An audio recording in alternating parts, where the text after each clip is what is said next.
Bien, muy buenas tardes. Vamos a hablar del papel de la PCR múltiple en el diagnóstico de neumonía nosocomial y adquirida en la comunidad durante los siguientes 25 minutos. En estos minutos hablaremos un poco de la introducción, la epidemiología global y local, aspectos técnicos, estudios globales y locales, recomendaciones de uso de pruebas moleculares en neumonía, controversias y dejaremos unos mensajes para llevar a conclusiones. En la introducción es muy importante conocer, durante los próximos minutos vamos a hablar de muchos patógenos y haremos lo posible por mencionar en la menor medida el COVID-19, del cual ya estamos un poco cansados y saturados, pero básicamente lo que quisiera recordar es que con esta estadística de unos estudios norteamericanos del año 2014, tenemos una amplia distribución de patógenos que pueden causar neumonía y tenemos muchas bacterias, pero también muchísimos virus que gracias a las pruebas moleculares hemos empezado a reconocer su papel patogénico y esto se puede observar a lo largo de diferentes poblaciones o grupos etarios. ¿Listo? Lo segundo que deberíamos tener en cuenta es que previo a COVID-19 todavía existía algún temor en el grupo médico acerca de la posibilidad de consolidación a partir de microorganismos o de microorganismos virales, ¿cierto? Pero sabemos claramente en la literatura cómo muchos de ellos pueden estar asociados con consolidaciones con neumonía como típicamente las conocemos. En ese orden de ideas y considerando los cambios en la epidemiología, la aproximación a través de métodos moleculares al diagnóstico de nuestros pacientes, podemos tener algunos problemas. El primero de ellos, tratamiento empírico versus dirigido para nuestros pacientes. ¿Deberíamos tener medicina de precisión? ¿Deberíamos llegar al microorganismo? ¿O deberíamos seguir instaurando terapia empírica como hasta ahora? La posibilidad de sobreuso de antibióticos si no tenemos claramente identificado un patógeno y la posibilidad secundaria al uso indiscriminado de antibióticos de seleccionar microorganismos resistentes. Pero a la vez que están estos problemas encontramos varias oportunidades como la innovación, en términos de métodos diagnósticos, mejoría, optimización en el cuidado del paciente, prevención de infecciones y programas de uso racional de antimicrobiano. En términos de epidemiología global y local, deberíamos citar claramente este estudio, en el cual, pese al uso de diferentes técnicas diagnósticos, dentro de las cuales tenemos gran y cultivo de esputo, hemocultivos, antígenos urinarios para neumococo y legionela, realmente la posibilidad de encontrar un patógeno es baja, ¿cierto? Y hasta en el 62% de los pacientes quienes se estudiaron no se encontró ningún microorganismo utilizando todos los métodos diagnósticos que se tenían a disposición en aquel momento y que estaban aprobados. Sumado a lo anterior, empezamos a reconocer claramente, ya no solo en la literatura norteamericana, sino también entre nosotros, cómo los patógenos virales pueden ser culpables de neumonía, participando como patógenos exclusivos o en coinfecciones con otros virus o con otras bacterias. ¿Listo? Y pueden ustedes ver acá discriminado cuando se encontraron como copatógenos y cuando se encontraron como patógenos únicos. Si revisamos los estudios que tenemos a nivel local, pues no dista mucho de lo que se ha encontrado en la literatura global y tenemos Streptococcus pneumoniae, Staphylococcus aureus, Haemophilus influenza dentro de los principales patógenos. Hemos empezado a reconocer microorganismos atípicos, pero con ciertas dificultades en la aproximación diagnóstica a ellos por la posibilidad de sueros pareados y también el papel que pueden llegar a jugar los virus en muchas de las neumonías. Eso no dista mucho de lo que tenemos a nivel latinoamericano, donde en porcentajes similares encontramos a los patógenos anteriormente mencionados, incluyendo los virus. Si nos vamos específicamente a las recomendaciones de las guías ITSA y su última actualización para el año 2019, nos dice que en el paciente ambulatorio realmente no deberíamos tener una aproximación diagnóstica al germen que le está causando la enfermedad, sino que probablemente estos pacientes vayan a ser llevados a terapia antibiótica empírica. Además, que en los pacientes hospitalizados, la mayoría de las personas que se reunieron en las guías para generar las recomendaciones coincidían que probablemente esta aproximación etiológica podría tener mayor lugar cuando se piensa en gérmenes multidrogoresistentes, cuando se ha recibido tratamiento para Staphylococcus aureus o Pseudomonas aeruginosa y han estado expuestos a terapia antibiótica durante los últimos 90 días. Es decir, para los norteamericanos, según sus guías, podría ser costo efectivo seguir administrando terapia empírica en los pacientes. La pregunta es si nosotros, que no somos conocedores aún de toda nuestra etiología y de toda nuestra epidemiología, deberíamos seguir esta recomendación o por el contrario buscar un camino para optimizar la terapia antibiótica. Es allí donde viene entonces el papel de la PCR múltiple en el diagnóstico de neumonía, tanto adquirida en comunidad como nosocomial. Es muy importante tener en cuenta que los síntomas realmente son bien inespecíficos y que lo que tradicionalmente hemos conocido como neumonía típica y atípica realmente se puede solapar en la práctica clínica y podemos tener uno o múltiples patógenos. Además, muchos de los microorganismos que cada vez conocemos que puedan estar relacionados en la generación de neumonía no son fácilmente cultivables ni identificables a través de nuestros métodos diagnósticos. Así las cosas, surgen aproximaciones de paneles sindrómicos en los cuales se buscan específicamente virus como los que pueden ver acá, que les estoy señalando, por ejemplo, influenza y virus sincitial respiratorio, pero también paneles múltiples como los que vamos a ver y de los cuales en nuestro medio básicamente contamos con el FilmArray. En las plataformas de PCR hemos pasado de aquellas convencionales en la cual era absolutamente necesario la extracción del ácido nucleico, montar la PCR en tiempo real y posteriormente los análisis de datos automatizados, a plataformas que son hoy mucho más inteligentes y que no requieren tanto procesamiento de las muestras. Y son pruebas que tenemos hoy en día y que pueden ser de point of care, o sea, la cabecera del paciente, ¿cierto? Dentro de ellos destacan FilmArray, Univero, GeneXpert, que es de Cepheid, y Cobas de Roche. ¿Listo? Y allí podríamos llegar a tener aproximación a los diferentes patógenos. Y empezamos a reconocer cómo la mayoría de estos paneles nos pueden mostrar microorganismos identificando bacterias y virus que pueden participar en neumonía, como este. ¿Cierto? También podríamos ver Univero, que nos puede identificar diferentes microorganismos y genes de resistencia que podrían ser útiles en la aproximación diagnóstica de pacientes quienes cursan con neumonía, sobre todo en el área hospitalaria, pero también tenemos PCR múltiplex que pueden ser aplicados de manera consecutiva, ¿cierto? Panel 1 identifica microorganismos, si no lo identifica pasaríamos a panel 2, como este que les estoy mostrando en pantalla, y por último tendríamos el de bioMérieux, que es el que tenemos del FilmArray, ¿cierto? Con el cual comenzamos a utilizarlo ya unos años atrás, identificando varios microorganismos, fundamentalmente virus, que podrían estar participando en la generación de neumonía, pero también microorganismos atípicos que nos ayudaron a una aproximación diagnóstica inicial. Para llegar finalmente a algunas modificaciones que se le han hecho al panel de FilmArray, en el cual tenemos identificación de virus, pero también diferentes bacterias, como las que observan ustedes acá señaladas, llegando a microorganismos atípicos y también la identificación de genes de resistencia, algo que podría llegar a tener un papel supremamente importante en la aproximación terapéutica a nuestros pacientes. ¿Qué tendríamos entonces en estudios globales y locales que puedan respaldar el uso de alguna de estas técnicas?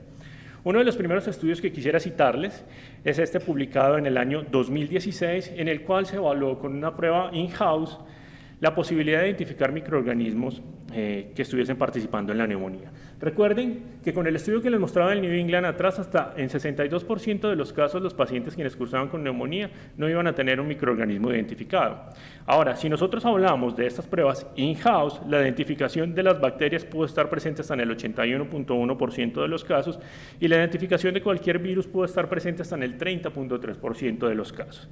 En términos generales, cuando se hizo una definición juiciosa de neumonía y se hizo la aproximación a través de métodos moleculares, pudimos llegar a obtener un patógeno hasta en el 86% de los casos, algo que claramente, frente a lo que estamos habituados a reconocer, que en el mejor de los escenarios tenemos identificación de 50-60% de los patógenos, aquí podría llevarnos a una medicina de mucho mayor precisión. Y vamos a ver a través de las siguientes diapositivas algunos de los estudios y experiencias, tanto a nivel de países como a nivel multinacional, que permiten ver esto, por ejemplo. Observen ustedes acá la gráfica, en donde esto significa básicamente la presencia de positividad en el FilmArray. SOC significa cuidado estándar, ¿cierto? Las pruebas que están haciendo de cultivos habitualmente.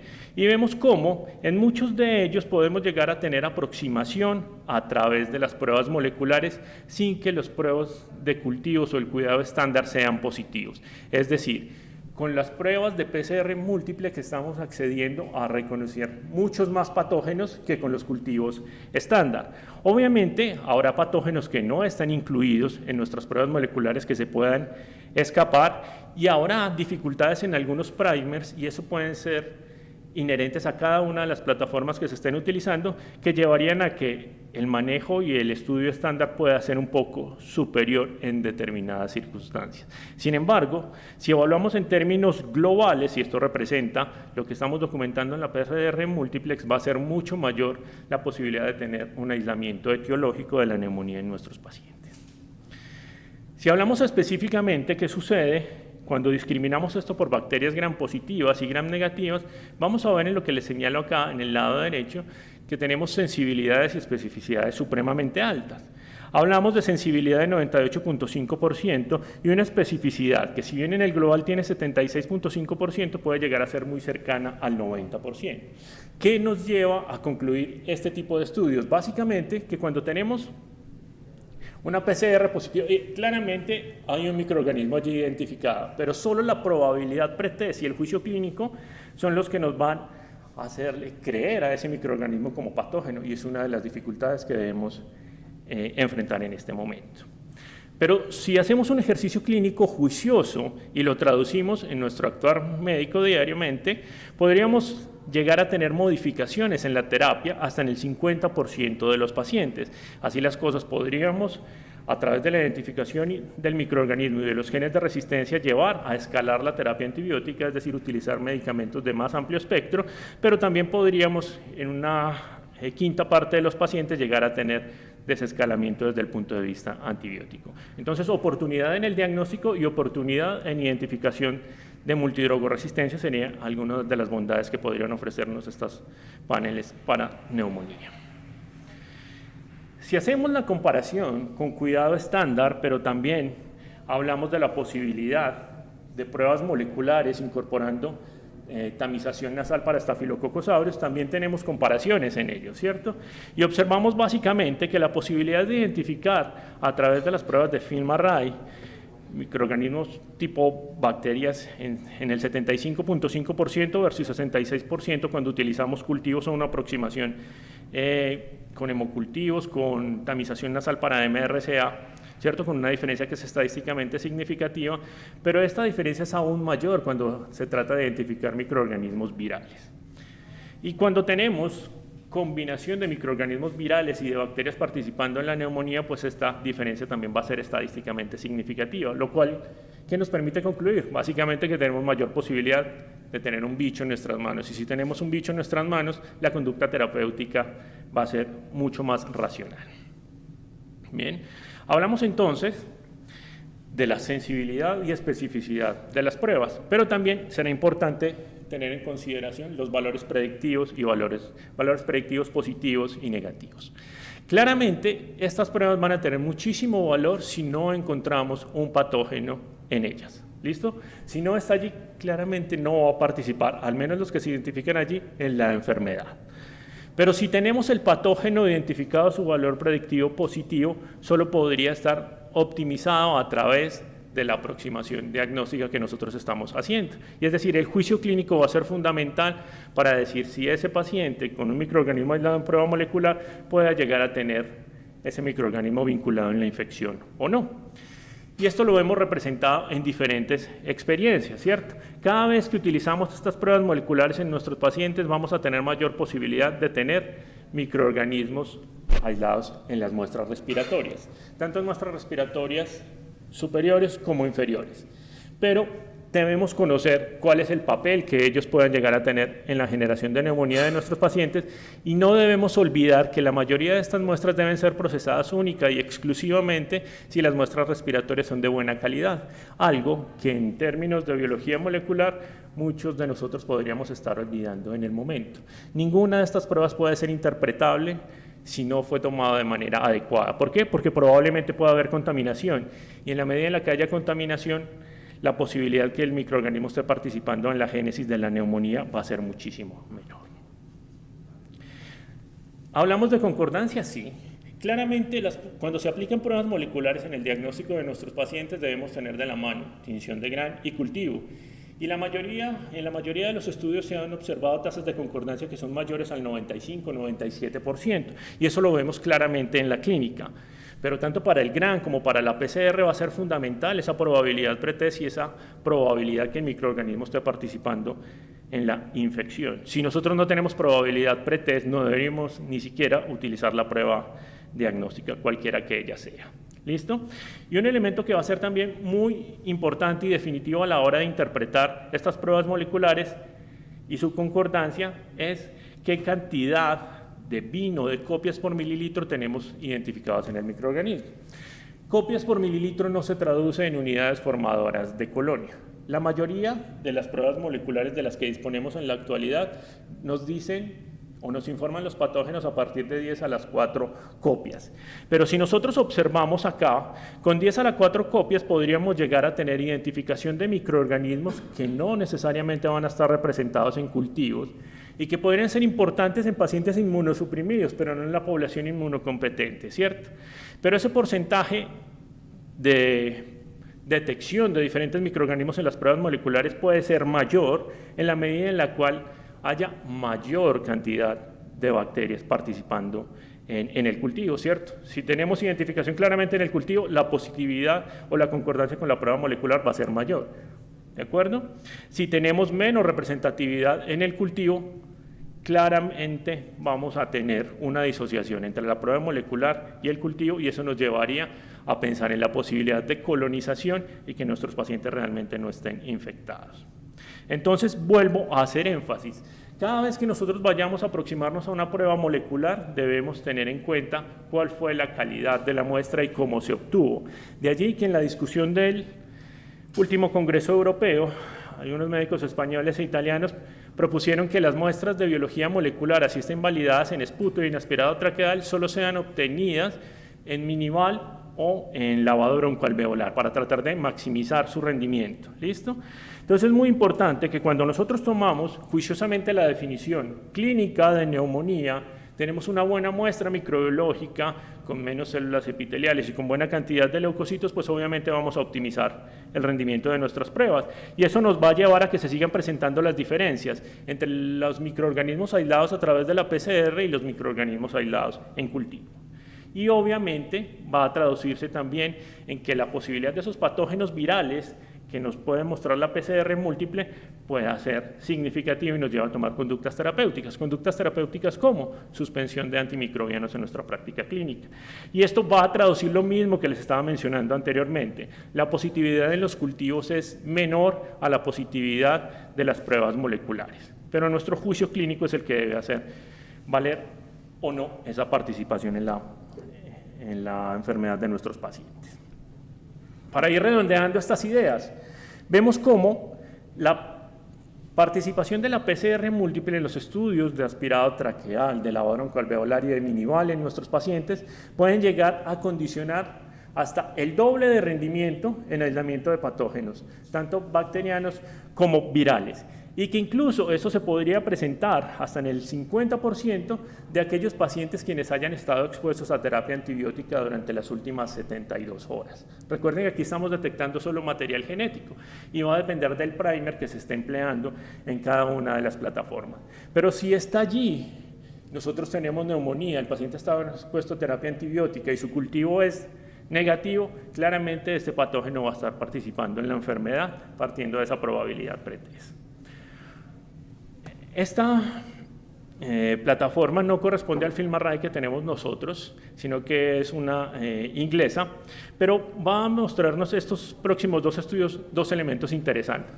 Lo primero, la reproducibilidad de las muestras queda en duda, ¿cierto? Necesitamos cada uno de estos paneles moleculares validarlos en nuestra población para definir si son realmente útiles o no. Y lo segundo es que podría llegar a generarnos elementos muy importantes a la hora de desescalar la terapia antibiótica e incluso de iniciar una terapia antibiótica en nuestros pacientes críticamente enfermos.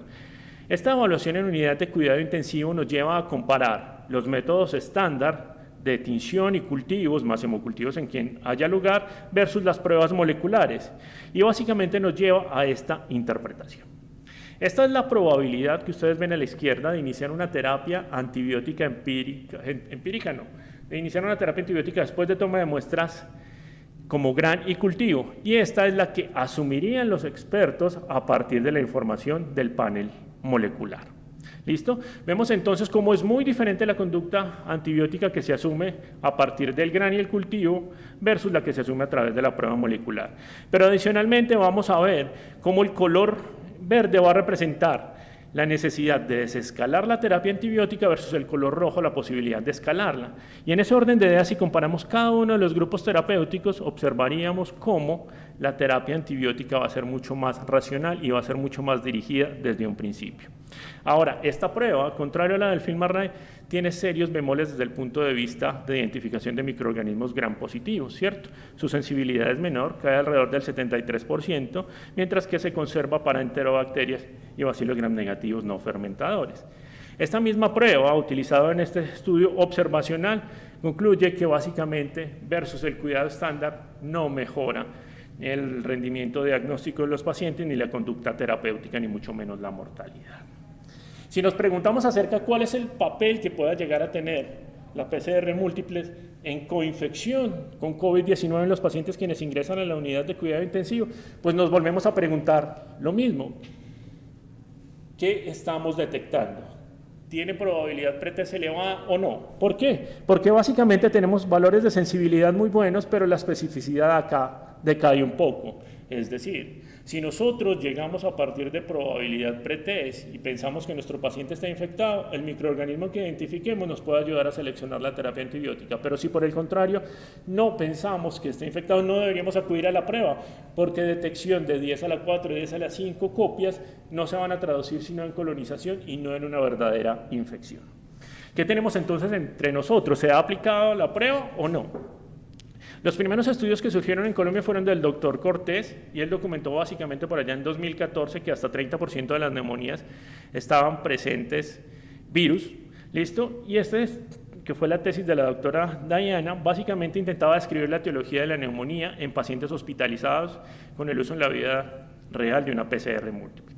Esta PCR, que es la del tracto respiratorio superior, que no identifica habitualmente bacterias como neumococo, se evaluó en un estudio descriptivo retrospectivo para los años 2016 y 2017, incluyendo básicamente mayores de 18 años con una definición clara de neumonía, con estos estudios microbiológicos, panel molecular, hemocultivos que se realizaron en estos pacientes, los cultivos habituales y los estudios de síntesis de líquido pleural. Y básicamente anotando las dificultades porque la prueba molecular no logra documentar si tenemos, por ejemplo, neumococo o estafilococos. Lo que observamos allí fue la participación en un porcentaje alto, casi una tercera parte de los casos de virus, pero también tenemos acá bacterias como bacilos gram negativos y Klebsiella, que fue importante.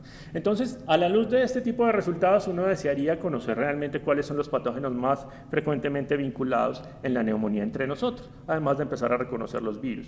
Sin embargo, es un estudio retrospectivo que tiene sesgo de información, que careció de la evaluación juiciosa del Streptococcus pneumoniae, en el cual se podría aumentar la sensibilidad hasta en el 26% con el antígeno.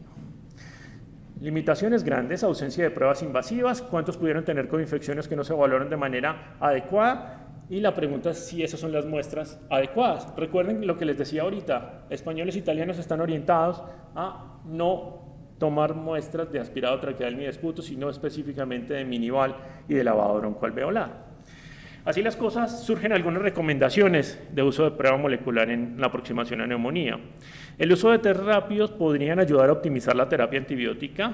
Las guías ITSA y la CHEA hablan de estos test rápidos para patógenos respiratorios con un muy bajo nivel de evidencia. Las guías ITSA no recomiendan la aproximación molecular más allá de la influenza, pero podrían convertirse en una herramienta importante en la disminución del uso apropiado, en la disminución de uso inapropiado de antibióticos, El panel sindrómico claramente ha demostrado efectividad en el diagnóstico de influenza cuando se maneja ambulatoriamente. Puede generar incertidumbre en otros virus, pero empezamos a reconocer el papel patogénico. El problema es que no tenemos un tratamiento dirigido para muchos de ellos y claramente ha demostrado disminución del uso de antibióticos en niños. Los resultados positivos o negativos siempre deben ser evaluados a la luz del juicio clínico. Así las cosas, ¿qué pacientes podrían beneficiarse de estos nuevos métodos? Aquellos quienes por su condición clínica requieran un inicio temprano y oportuno de terapia antibiótica y la reducción de antibióticos de amplio espectro. ¿Con qué? Con el objetivo de dar la mejor terapia en el menor tiempo posible o lo más rápido posible y disminuir los efectos colaterales innecesarios del uso del tratamiento antibiótico. En periodos epidémicos, ellos recomiendan que podría ser aplicado a todos los pacientes quienes ingresan a la unidad de cuidado intensivo. Y esto epidémico se traduce en influenza, pero se traduce ahora en COVID y al menos el panel respiratorio superior podría tener utilidad para la identificación de ellos. Y en contextos no epidémicos, los inmunocomprometidos, como lo tenemos en nuestra institución en evaluación de algunos de estos pacientes, la prueba molecular puede tener lugar. En niños se ha demostrado algún grado de eficiencia. Y pacientes con hallazgos radiográficos específicos, por ejemplo, vidrio esmerilado, ¿cierto? Si incorporásemos en estas pruebas moleculares a futuro, PCP nos podría ayudar, pero siempre partiendo, como les digo, de la probabilidad pretest. Y aquellos pacientes en quienes un bundle de aproximación diagnóstica de neumonía pueda llegar a tener valores límites de la procalcitonina, por ejemplo, o cuando haya dudas en el diagnóstico. Ya para ir terminando, en controversias, panel respiratorio tiene mejor evidencia en muestras del tracto respiratorio inferior, minival y lavado broncoalveolar. En caso de contaminación con flora faríngea, favor no procesar, ni cultivo ni procesar pruebas moleculares, informar directamente al clínico para hacer una nueva prueba. Limitar a pacientes específicos y no a todos. La idea no es que a partir de esta charla empecemos a ordenarle FilmArray a todo paciente con neumonía. Debemos seleccionarlos juiciosamente. La sensibilidad, especificidad y los valores predictivos son variables y dependen de los microorganismos que sean endémicos para nosotros y de las características del paciente. El reporte debe ser consistente entre pruebas moleculares y cultivos. Sabemos que hay muy buena concordancia, ¿listo? Pero el laboratorio de microbiología siempre debe estar allí acompañándonos en este proceso como clínicos para seleccionar la mejor terapia posible. Y siempre debemos tener comunicación con el tratante. Los paneles moleculares entonces deben estar dirigidos por síndromes. Debemos tener en cuenta que los costos son importantes, son elevados, pero que podría mejorar el manejo de nuestros pacientes, evaluar su rendimiento en poblaciones especiales como gravemente inmunosuprimidos y siempre asociarlo con el cultivo, como les mencionaba, con pruebas de sensibilidad y estudios epidemiológicos potenciales. Preguntas que nos quedan de esta charla. La sensibilidad baja para algunos primers, más la posibilidad de no detectar microorganismos, nos van a llevar a tomar conductas antibióticas apropiadas en pacientes con choque séptico y síndrome de disfunción orgánica múltiple. Es una de las preguntas que queda, a la cual no tenemos del todo respuesta y que el juicio clínico nos hará tomar como la mejor decisión en los pacientes. El hecho de llegar a tener aislamientos o identificación de patógenos múltiples nos puede llevar a un sobreuso de antibióticos. Ya lo estamos reconociendo en COVID, gran cantidad de personas con diferentes microorganismos en pruebas moleculares que no necesariamente son infectantes. Y hay una asociación clara entre las pruebas moleculares y las pruebas fenotípicas. Anotamos, la mayoría de nosotros estamos confiando en la identificación molecular. Sin embargo, hay grupos en el mundo que creen más en la identificación fenotípica porque creen que falta aún consolidarse en la identificación de los primers para biología molecular. Pueden ser costo efectivos y ayudan al PROA, lo más probable es que su respuesta sea así. Conclusión, las pruebas moleculares en muestras respiratorias son y serán una herramienta útil, han llegado para quedarse. Su precio aparentemente es alto, pero pueden ser costo efectivos en la atención integral de nuestros pacientes. Tienen una alta sensibilidad, pero su especificidad no lo es tanta, o sea que el valor predictivo positivo podría estar en duda. No todas las pruebas moleculares son iguales, ¿cierto? Las de FilmArray que tenemos en nuestro medio son quizás las que más se han estudiado y tienen resultados más coherentes y concordantes en la evolución. Se deben validar en la población local, siempre de la mano de cultivos y pruebas fenotípicas, pero obviamente su rendimiento va a depender de probabilidad pretest, calidad de la muestra y siempre en comunicación con el laboratorio de microbiología. ¿En qué puede tener utilidad? ¿O en quiénes? Pacientes con riesgo de gérmenes multidrogoresistentes, inmunocomprometidos, gravemente enfermos y cuando tengamos protocolo de prueba en un equipo interdisciplinario. Aún controversias y preguntas por responder, y eso es todo lo que tenía para contarles.